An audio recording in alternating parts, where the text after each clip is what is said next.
Hello, everybody. Welcome, welcome. Thank you for joining us. As you log on tonight, feel free to say hello in the chat. We are so happy to see everybody joining. You can let us know where you're joining from. Hello, everyone. So nice to see you all in the chat here. I'm so excited to start tonight's event. We have so much fun stuff planned for everyone today. Hello, we have people joining from Richmond, from San Pablo, from Albany. Hello, hello.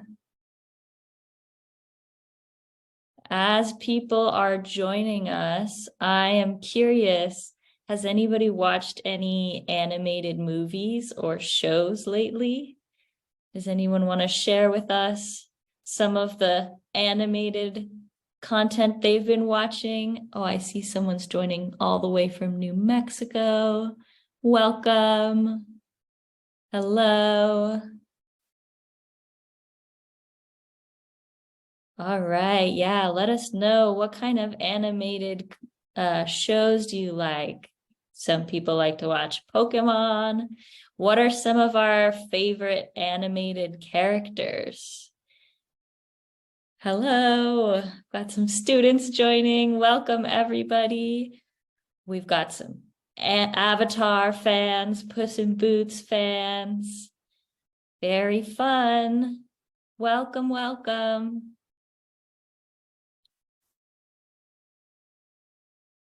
This is so fun to see all the animated shows and characters we all like to watch. I also really enjoy Pokemon. I used to watch Pokemon a lot as a kid. Welcome, welcome. We will be starting tonight's event very shortly. So it's great to see everybody joining us tonight. Got some Lion King fans. What else do we have? Turning Red. Very fun. Inside Out. Louie. Great. So fun to see what everybody's favorite animated shows and characters are. Great. Well, it is 5:30, so I think we'll get started.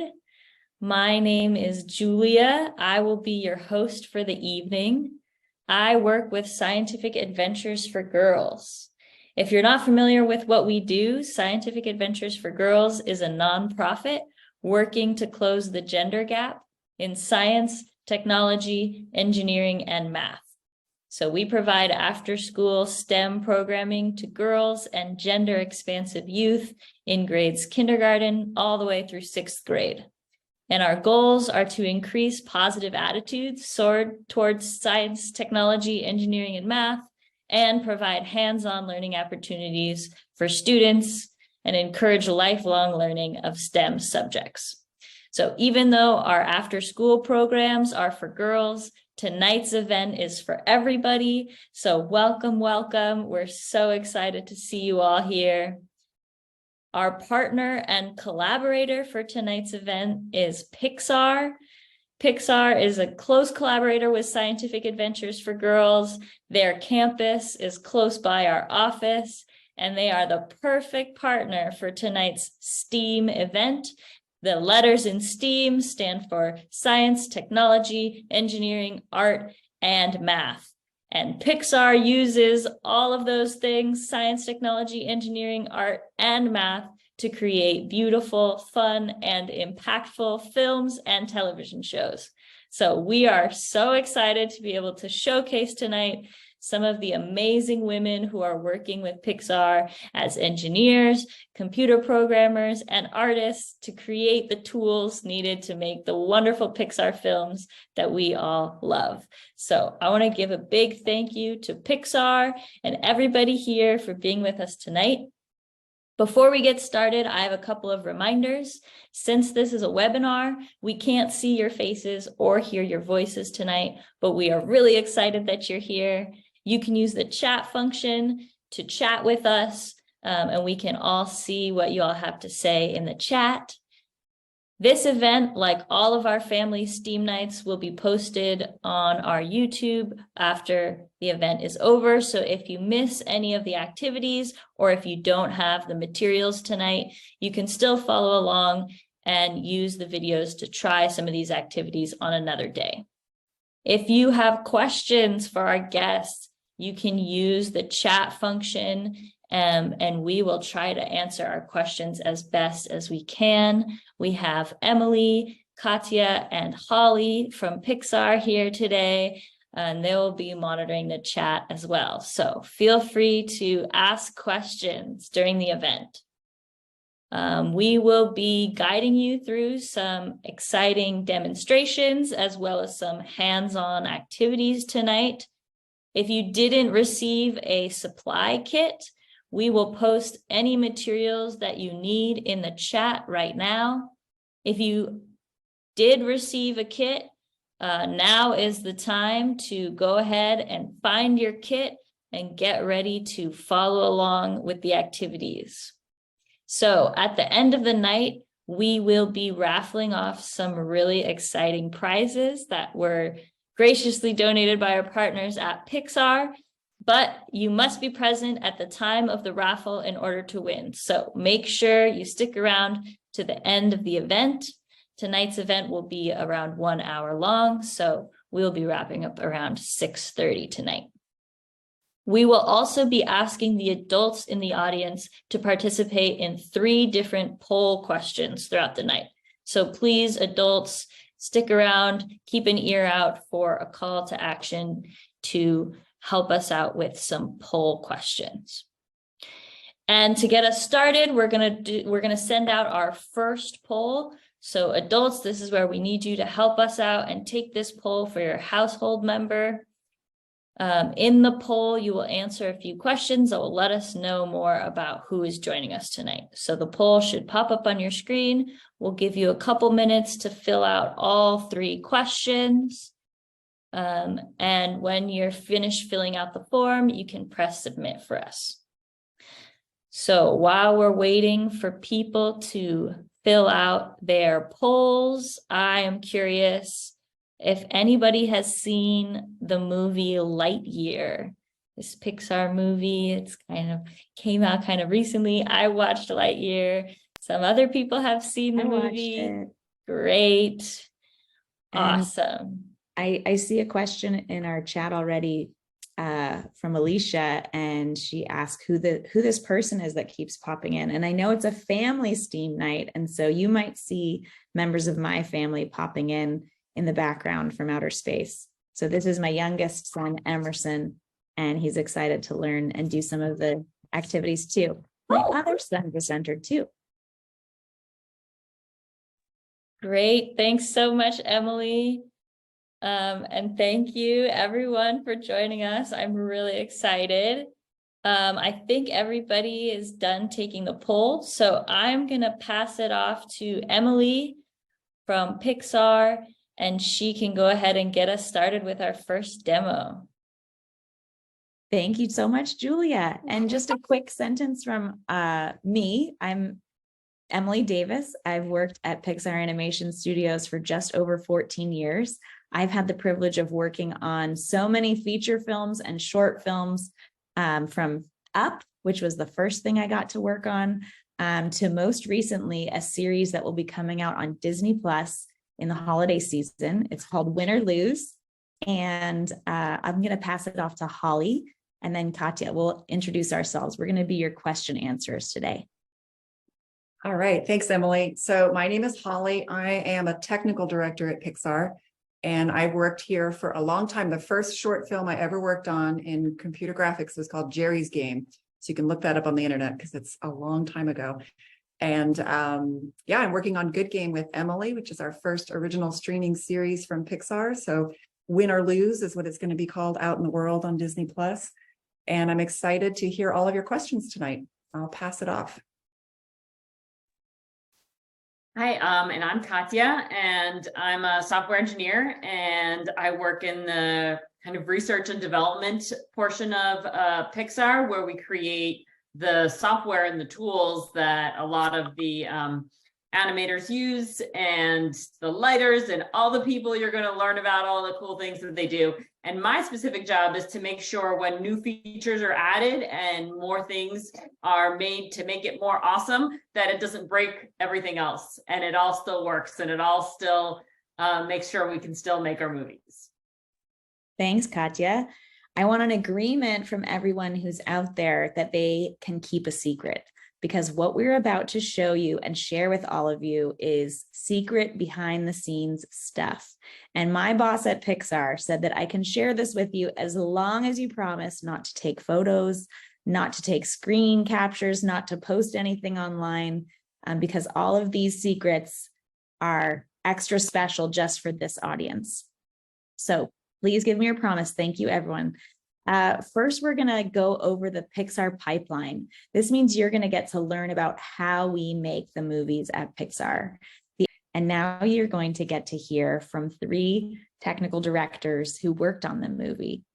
First, you're going to hear from Shayna, and she is a layout artist, which means she gets to work with the camera. And so she's responsible for this scene and choosing lots of different options for the different shots and how the movie is photographed. So she's working with a CG camera. The second person you'll hear from is Cheyenne, and she was working in our sets department, responsible for set dressing in our environments and worlds. And so she had a lot of fun creating not just the ship's interiors, but the lands that our characters explore. And finally, you'll hear from Sophia, and she works in our characters department, particularly in the grooming discipline, which is responsible for hair and fur. And all 3 of them got to work on Lightyear. So we were excited to get these interviews. We asked them to answer a series of questions. And the final question is, what star are you still reaching for? So they all close with that. And I'm going to share those interviews with you now.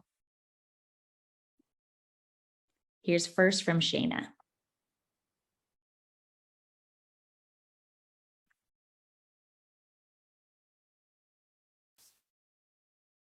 Hi, my name is Shayna Joseph, and I grew up in Brooklyn, New York.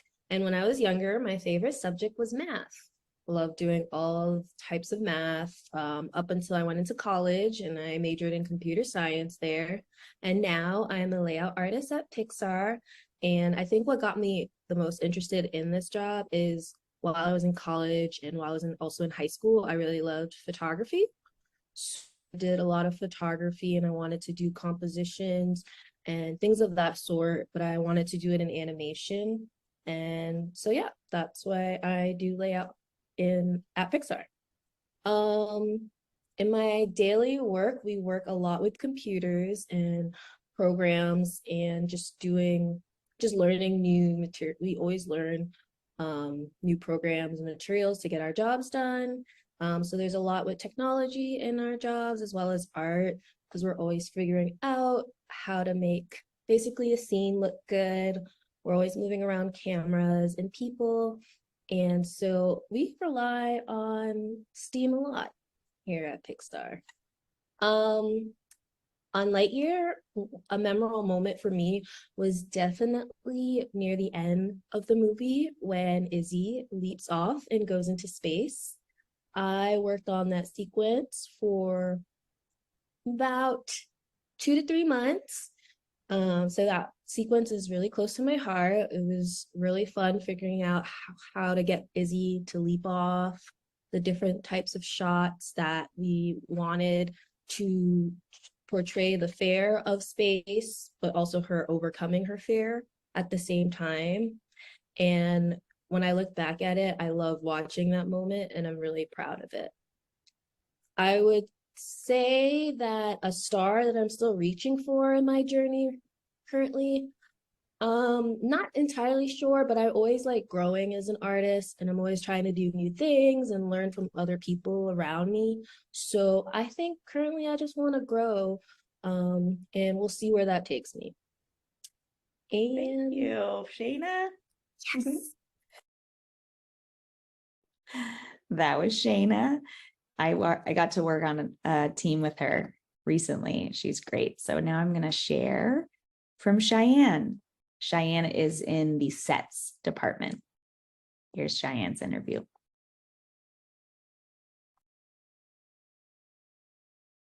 Hello, everyone.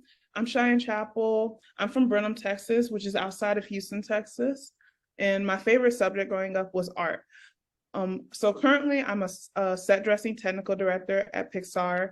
And what got me interested in that was my love for games and art growing up in childhood. But then when I was in college, I actually studied architecture for the first semester. And that made me interested in making environments for a living. So that kind of all folded into my love for making sets and making environments. I use Steam basically every day to make the environments that we're working with on our films, from creating the backgrounds through coding and I was about to say texting. I'm still going with it. Yeah, keep But- going. Via code, using programs like Maya and Photoshop to help create the visuals that we're making. I'm using it every day to help blend what we're hoping to get from art and using the technology that we have to create the expansive worlds that we're making for our films. On Lightyear, my most memorable moment is a little bit of a kind of an inside thing, but the moment in the movie when you see the turn, which we call the big spaceship that looks like a turnip in the beginning of the movie, starts to sink. That moment became known as fudge biscuits, which is something that I used to say all the time because it was just kind of an inside joke between me and my friends. So like it became a widespread thing. So everyone on the film kind of would associate that moment with fudge biscuits, which was like the most memorable thing for me on Lightyear.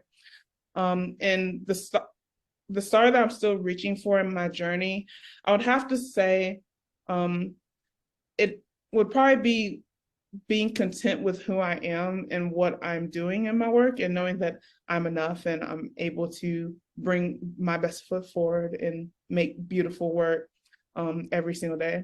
But yeah, that's a little bit about me. I hope you're doing well. See you. Thank you. Thank you, Cheyenne. That was Cheyenne. And finally, and last but not least, we'll hear from Sophia. Can everyone see and hear the video okay? Give me a thumbs up. You can. Great, thanks. Here is Sophia. Hi, I'm Sophia Ogun Shaitan. I grew up in Southern California in Irvine. And my favorite first subject was math. I really enjoyed Algebra 1 and also geometry, but yeah, those were the first classes that kind of got me really excited about the applications of math. What I do now, I'm a groom technical director in the characters department at Pixar, so I work on hairstyles in 3D for certain characters.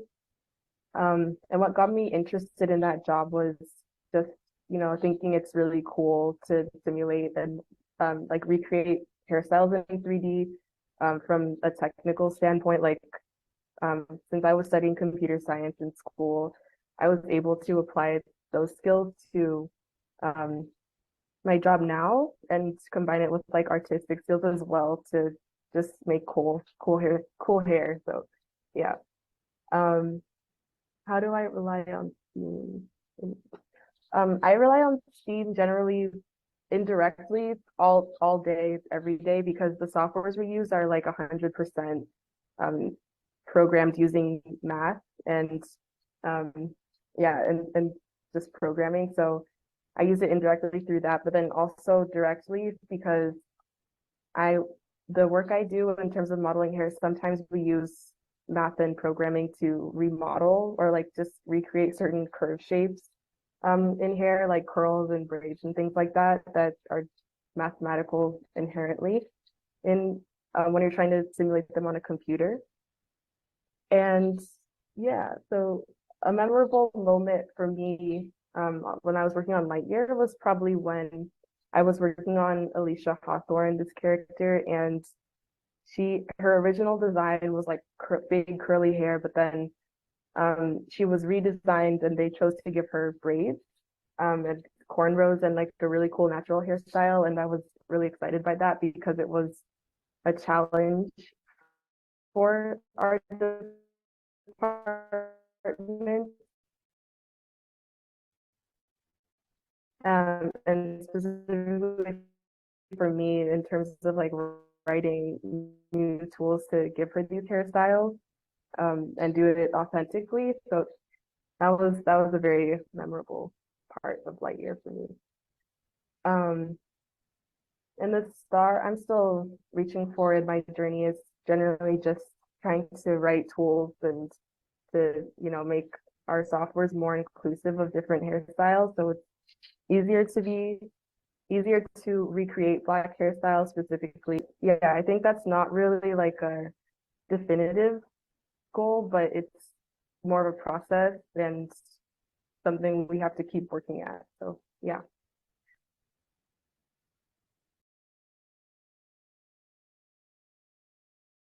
And thank all of you for listening in on our interviews with our three amazingly talented technical directors and accomplished contributors on Lightyear. I saw someone interested to learn where you can find Lightyear, where you can watch it. And Disney Plus subscribers can stream Lightyear as well as everything else Pixar has ever made anytime that you are allowed to. I was going to say anytime you want, but I know in our household, there's time for TV and time for movies, and there's time for work and homework too. Julia, do we have time for Q&A or should we move on to the next thing? I think we should probably move on to the hands-on activity, but if you have questions, please write them in the chat, and Emily and Holly and Katya will be here and they can respond to you in the chat so we can keep the discussion going as we move on to our hands-on activity. Thank you all so much for being here. It was so cool to see those interviews. I never would have thought that hairstyles could be all about math. So that's a fun thing that I learned tonight, is how much math is in hair. Yes.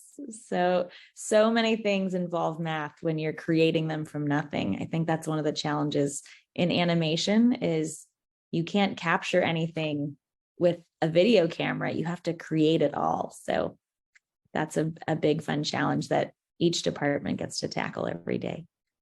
Okay, we'll be looking for your questions in the chat or the Q&A feature. And Holly, Katya, and I will be answering them as they come up. And good luck with the activity, everyone. We're excited to learn over here. Great, thank you so much. All right, so we are going to get started with our first hands-on activity. So I need everybody to locate, if you have a kit that was mailed to you, please locate in your kit these items that we are going to use for this hands-on activity. We will use our CDs. We will use these printouts. So we should all have 2 horse printouts and 2 blank printouts. So we'll need those. We will need a roll of tape like this one and a pair of scissors. So we should have a CD, tape, scissors, and also our marble we can use for today for this activity. So our first activity, we will be making something called a zoetrope. So this is what it's going to look like when you're done. And you can see this was one of the first versions of an animated movie that was invented almost or over 200 years ago. These zoetropes were used to make little animated movies for people who had never seen something like this before. Before movies were invented, people would watch these zoetropes. So we are going to make some of these today. So the first thing that we will be doing is finding our printout with the horses on it. So we want to have both horse printouts. And what we're going to do first is just cut these rectangles out. So we just want to cut off all the extra space around the edges so that we just have the main rectangle here. So you can all follow along and cut out one like this and one like this. And once we have these two horse Zoetrope pieces cut out, then we can fold on the white dotted line. So I'm going to finish cutting this one. So we should have two horse pieces cut out like this. And then we're just going to fold on the dotted line so that the horses are showing on the outside. So I'm going to do one and then the other. Both of these, we're going to just fold on the dotted line like this.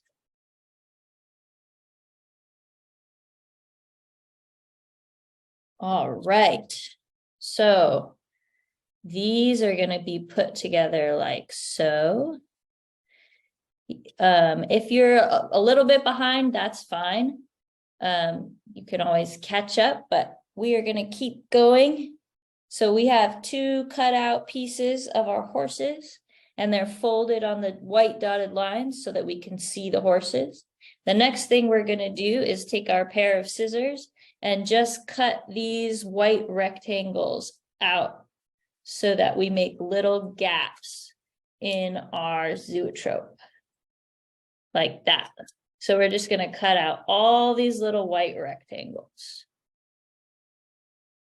And while we're cutting out the white rectangles, we can start to think about how this zoetrope works and how animation works in general. So we see on this horse example, lots of little pictures of this horse running. And in each picture, the horse's legs is in a slightly different position. So as we turn the wheel, if we look through these little openings that we're cutting out right now, we'll see a different horse at every second. As it turns, we get a series of images flash before our eyes of all these horses with their legs in slightly different positions. And as that turns, what happens is our brain and our eyes kind of stitch those individual images together. And we start to believe that what we're seeing is one image that's moving instead of a lot of different images where they're all have their legs in different positions. So that's how animation works in a zoetrope.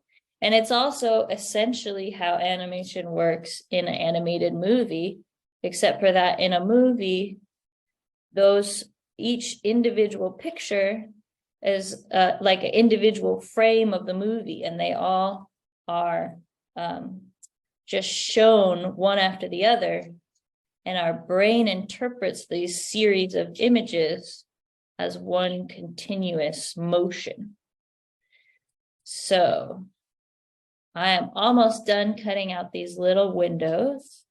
And once I'm finished with the windows, what we're going to do is we are going to tape these two pieces together with our roll of tape so that the horses join next to each other like this. So I'm going to get my tape, take a little piece of tape, and put these two together. And we're going to tape it together like so. Okay, so now we have this strip, and we should have them all cut out like so. And then we're going to take our CD and we're going to wrap this around our CD so that we make a nice circle. So we can start by getting a piece of tape. Okay, I'll slow down for people. I see a lot of people are still cutting out their rectangles. Is anybody finished cutting out their rectangles? Are we all cutting out rectangles right now? All right. So it's okay if you're still cutting. I'm just going to show you what you're going to do next so that you will be ready to go when you are done cutting.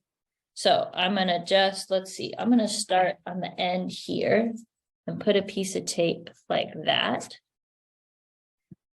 And then I'm going to tape it to the CD so that the horses are facing the inside and the black part is on the outside of the CD.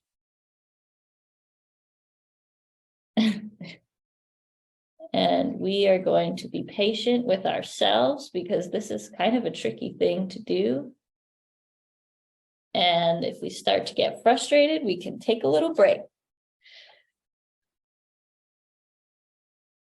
Okay, so once you have one part taped down. Oh, this is a good question in the chat. Do these CDs have anything on them? These are blank CDs, but I think you might be able to burn something to them if you have a computer with a CD drive, which fewer and fewer people have these days.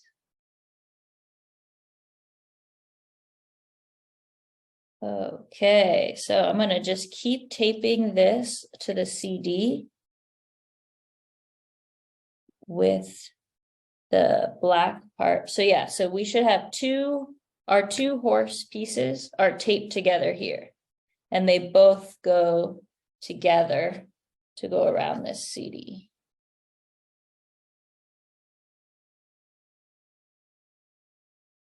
All right.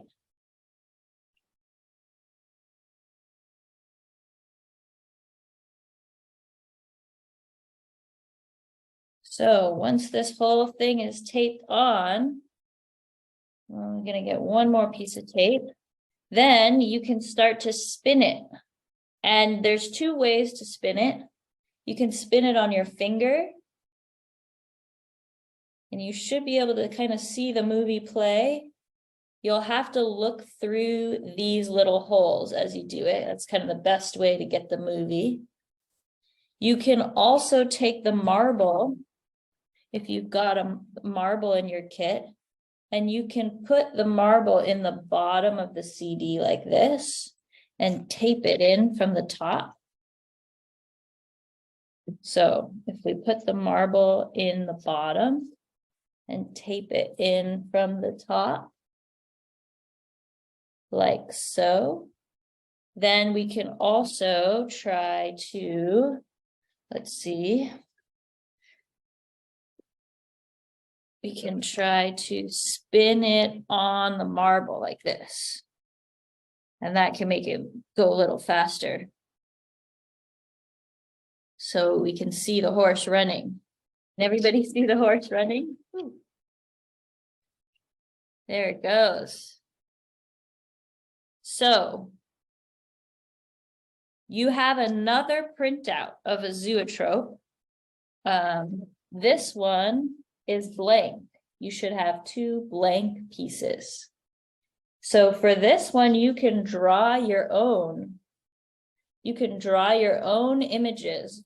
I recommend drawing 11 images, each one directly below one of these white rectangles, and try to make the images almost exactly the same, except for change one little thing. And you can play around with how to get it to look like it's moving, like this horse. So everybody take a look at all these horse pictures and see what you notice about how they're aligned on the page and how they are similar and different from one another. So each image has a lot of similarities. That's what kind of allows our mind to stitch the images together so that we believe that it's one continuous motion, because so many of the images overlap. But then also each image is slightly different. So these legs, each horse has a slightly different positioning of its legs. And that's what makes it look like the horse is running when we turn the zoetrope. So I encourage you all to experiment with creating your own animation on the template, on the blank template zoetrope, and try to draw a different image under each of the rectangles, and see if you can do the same process that we did with our horse example with your own animation. See if you can make something jump in the air or run around or move, clap your hands, some kind of, you could do a stick figure dancing. So I encourage you all to explore and experiment and make your own animation on one of these zoetropes. And I think that is going to be the end of our first activity. One fun fact about zoetrope, if you're curious, the word zoetrope comes from zoo, which means life, like when we go to the zoo, and tropos, which means turning. So it's like this thing comes alive when we turn the wheel. So that's where zoetrope comes from. Anyways, thank you all for participating with me. This was a great activity. I hope you all enjoyed it. Up next, we will be having our intermission. So we're going to take 5 minutes to take a little break, watch a song. You can keep working on your zoetrope. During the intermission, we ask that the adults in the audience answer another set of poll questions. So this poll is 3 questions long. You should be able to finish up quickly and enjoy the rest of the intermission. So everybody enjoy the break.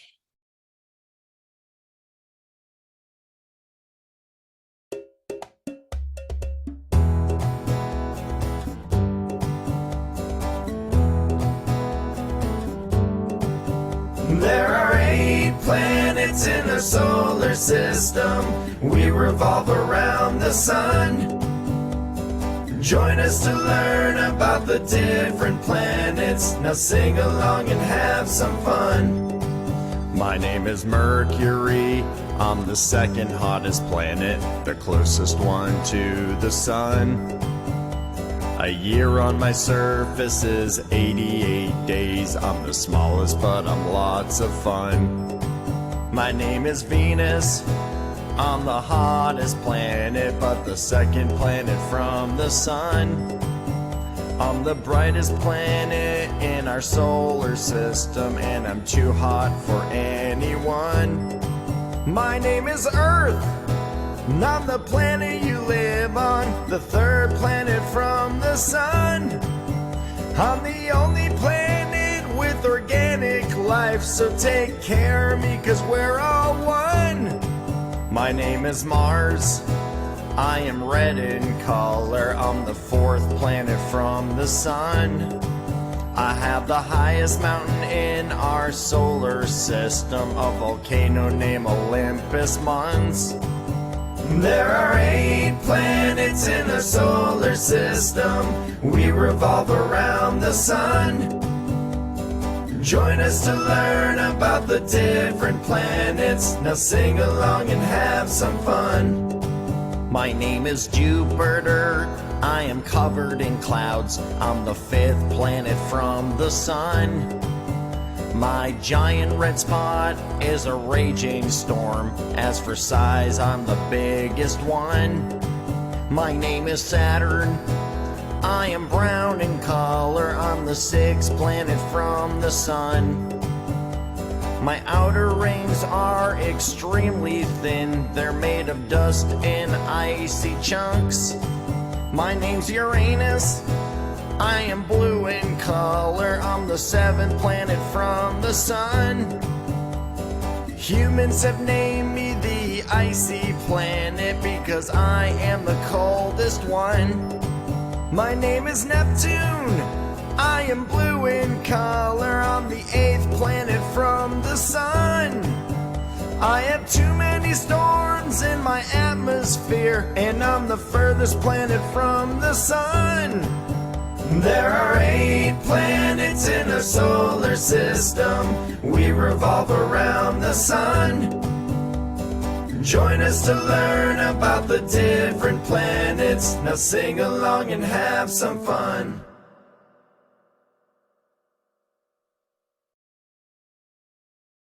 All right, I hope everybody enjoyed that video as much as I did. I know I've been having that song stuck in my head.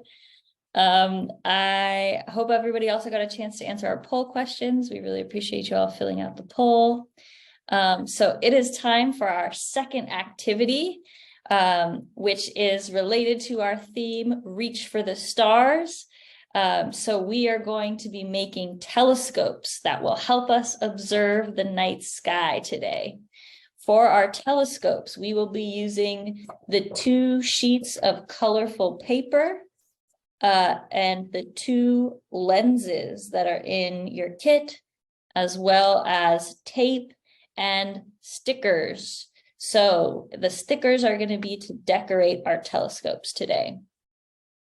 So the first thing we're going to do to make our telescopes is find one of these colorful pieces of paper and roll it up into a tube. And we're going to try to make the tube around the same size as our lenses. So we're going to try to roll it up and match the size to the lens. And then once we think we have the right size, we can take a piece of tape and tape it right to that size.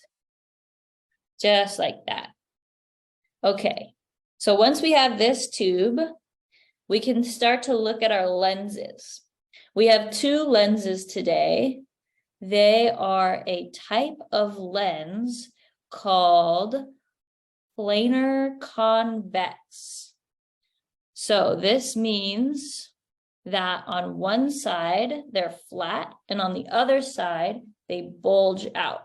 And these lenses will bend light so that it will make things look different and also can help zoom in on some things. So everybody take a moment to look at your lens. What does it look like when you look through the lens? You can look through it with the camera. What does it look like when you hold the lens up to something else, like some writing? What happens? Let's see in the chat. So some people say it looks blurry when they look through the lens. That's right. That's what I see too. Everything's all blurry. What happens when you hold it up to some text or something on the table? What does the lens do when we hold it above things? Stuff becomes bigger, exactly, because this lens is bending the light. So as the light reflects off of the paper and into our eye, the lens bends it so that it looks like it's closer to us.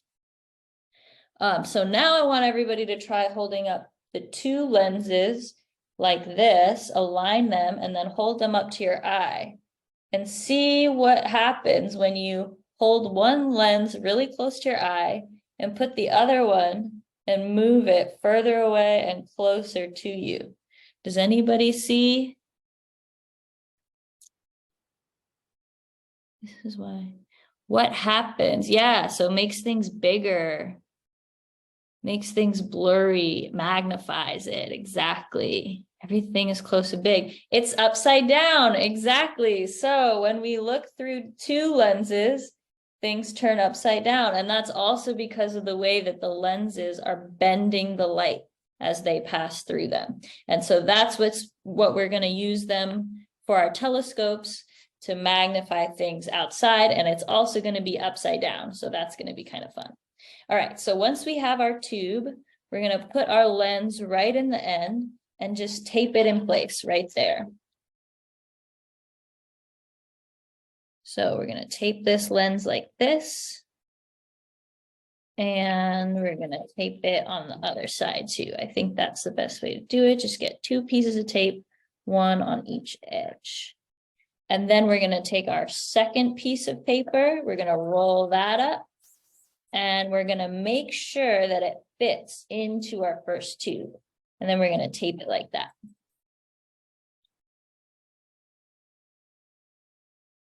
So now we have this second roll, and this second roll should be able to slide in and out, all the way in and all the way out. And then we're gonna take our second lens and we're gonna tape it in. It doesn't matter which way we tape our lenses in today. So we can tape our lens any way we feel inspired to do it. I like to tape it so that the flat end is on the outside, and that way my telescope has a streamlined profile. All right, so now what we should be able to do is look through our telescope and pull and push so that we find the sweet spot, the focal point where the 2 lenses work together and everything comes into focus. So it should be kind of blurry when it's fully extended like this. Everything's kind of blurry. And then when you push it in, if you keep pushing, you should get to a point where everything becomes clear. And it's all upside down, but also clear and focused. So this is our telescope, and you can feel free to decorate the outside or the inside with stickers or draw on it, whichever way you like. Yeah, so tape the paper into 2 tubes, put a lens on one end, fit this one in, and then put a lens on the other. And then we can slide them in and out like so. And I've put a piece of tape here on my tube and another piece of tape here on my tube to keep the papers rolled up. All right, we got the lens online. We can share the link in the chat to a place where you can purchase more of these lenses. Let me do that now. All right, does anybody want to share any fun things they learned today about space or about light or about animation or about Pixar? You want to share in the chat some fun things you learned?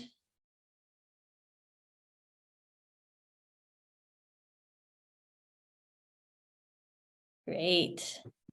There's Thank a you. lot that you just exposed me to that I never got to do activities like this when I was a kid. I don't feel like we ever made a zoetrope, and I never got to make a telescope before. So this is new for me too, even though I'm an adult, a grown-up, a parent.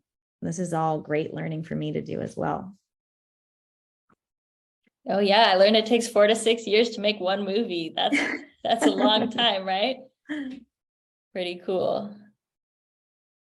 Great. Sarah asks where we get our ideas from, and I'm assuming she's talking about Pixar, but she might be talking about Scientific Adventures for Girls. I have to give Julia a lot of credit, because when we told her what we were doing and what we wanted to theme this event, she came up with both of these activities and knew exactly how to teach them. So credit to you. For movie ideas, we spend a lot of time with the creative folks in our own studio. Pixar is one of the only places that doesn't accept ideas or solicit scripts or film ideas from outside the studio walls. So we invest a lot of time and energy in the talent that we have in the studio. And they are asked to, while they're in development, which was that first department that Holly indicated on the pipeline slide at the beginning, that is where they are spending time germinating and fostering their ideas, doing research, and coming up with inspiring designs to pitch to our creative brain trust. So the ideas come from the filmmakers. And since we are a director-driven studio, the director's idea is usually the driving force of the film that he or she or they make. That's a great question. All right. Thank you, everybody, for your questions. It's getting close to the end of the night, so we are going to launch our final set of poll questions for you all to answer before we spin the wheel for our raffle prize winners. So adults, please help us out by answering these poll questions for your family or household. And then when you're done answering the questions, please press submit. So Scientific Adventures for Girls has been working hard throughout this year to host a variety of virtual family STEAM nights for you and your family to enjoy. Your feedback is really helpful for us to find ways to improve for future events. So thank you so much for filling out these polls and for your participation tonight. We really appreciate having you all here and getting to experiment and learn together. All right, so let's see, we've got 4 minutes left. Does anybody from Pixar want to give us any last closing words or answer any questions you saw? Katya or Holly, I've been hogging the microphone. So if you have anything to share, parting words, advice for our STEAM enthusiasts, or if you want to answer the question of the star that you're still reaching for at this stage in our careers. I'll just say that when I was 7, 8, 9, I know we have a lot of young people on this event. I thought I wanted to be an artist and a veterinarian, and I liked math, but I never thought I would use math in my job. So just never give up on math, even when it gets hard. Sometimes hard things can then turn out to be fun. So make sure you try new things throughout your education. Katya, do you want to have any words of wisdom? Yeah, I mean, I would say just keeping your mind open to learning new things, and also staying creative and trying out things that you think that you can't do, or you don't think that they're the best for you, or they're too tricky, because it's the things that are too tricky that you'll get the most satisfaction from when you've mastered them. I agree. And I would also add, because of a question that a student asked in the Q&A, do you ever make mistakes? And Holly answered that is a big part of our process. We look for the mistakes and all the learning that can happen. And one of my favorite directors always says, fail early and fail often, because that is how you get the best results in the end. So don't be afraid of failure. It's just a glorified way of learning. And yes, keep striving, everyone, and keep reaching for the stars.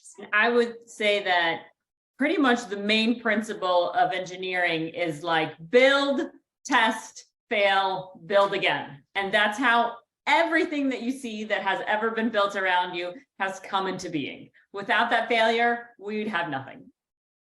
Definitely. Thank you. What a great way to end the night. I think that failure is something that scientists love, because we always learn from it. So thank you all. Everyone from Pixar, thanks so much for making this night happen.